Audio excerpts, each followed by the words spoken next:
میں نے آپ کو پچھلے پوڈ کاسٹ میں کہا تھا کہ یہ جو ایلیومیناٹیز اور یہ جو نیگیٹو طاقتیں ہیں نا، یہ آپ سے سینکڑوں سال آگے کھڑے ہیں. آپ کو آئیڈیا ہی نہیں ہے. ہمارے بچوں کو جان بوجھ کے یہ علوم پڑھانے سے منع کیا جاتا ہے کہ کہیں یہ اپنے فادرلی رینیسنس پہ کھڑے نہ ہو جائیں. ہمارا جو رینیسنس ہے بہت رچ ہے. ہمارے رینیسنس سے ہی تو دنیا خوف زدہ ہے. یعنی القانون دنیا کی سب سے بڑی میڈیکل کی کتاب، ٹھیک ہے، ابو علی سینا نے لکھی. پوری دنیا میں وہی پڑھائی جاتی ہے. نام بدل دیے، چیزیں بدل دی ہیں، ریسرچز تو وہی ہیں. آج سے 800 سال پہلے ابو القاسم الزہراوی نے برین ٹیومر کا کامیاب آپریشن کیا ہے. 800 سال پہلے جس وقت بے ہوش کرنے کا نظام بھی اتنا پراپر نہیں تھا، پھر ہوش میں لانا، پھر دماغ نکال کے اس کی سرجری کرنی. آج تک آپ کے جتنے میڈیسن کے آلات ہیں وہ ابو القاسم الزہراوی کے بنائے ہوئے ہیں. آج تک آپ کے میتھمیٹکس کے جتنے فارمولے ہیں اس کی بیسس میں مسلمان سائنٹسٹ ہیں. ہمارے ہاں پرابلم یہ ہوئی کہ جب ہم نے مدینہ میں بنی ہوئی انسانی تاریخ کی سب سے پہلی اور سب سے بڑی یونیورسٹی کو جلا دیا.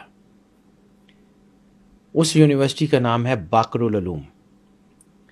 مولا امام حسین علیہ الصلوۃ والسلام کی شہادت کے بعد مولا امام باقر نے رسالت مآب کی حویلی میں اس یونیورسٹی کی بنیاد رکھی، جہاں پہ جابر بن حیان، جس کو بابا کیمسٹری کہتے ہیں، وہ پڑھتا رہا ہے مولا امام جعفر صادق علیہ السلام سے. اس یونیورسٹی کو کیوں چلایا گیا؟ بیٹا بہت ساری ریزنز تھیں. مولا موسیٰ کاظم یعنی امام باقر نے وہ شروع کی. امام جعفر صادق علیہ السلام نے وہاں پہ کام کیا. اس کے کریکلم وہاں پہ فزکس، میتھمیٹکس، اور مطلب کچھ لوگوں کا خیال ہے کہ وہاں کمپیوٹرز، یہ جو بائنری ہے، اس کی تعلیم بھی دی جاتی تھی باقاعدہ. پڑھانے والے کون؟ امام. پھر مولا موسیٰ کاظم کو قید کر دیا گیا. 25 سال 28 سال وہ قید میں رہے. اس کے بعد یہ یونیورسٹی بند کر دی گئی، ختم ہو گیا سسٹم سارا.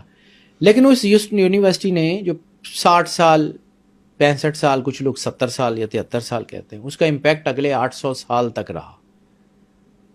70-60 سال میں جس یونیورسٹی میں یہ علوم پڑھائے جاتے تھے اس کا امپیکٹ 700-800 سال کے بعد. اس کے بعد زوال ہو گیا کیونکہ اس کے بعد سیٹ آف نالج ہی نہیں تھی. مولا امام علی علیہ الصلوۃ والسلام کے فرمان میں ہے کہ میں زمین کے راستوں کو جتنا جانتا ہوں اس سے زیادہ آسمان کے راستوں کو جانتا ہوں. اسپیس راؤٹنگز، ورم ہولز.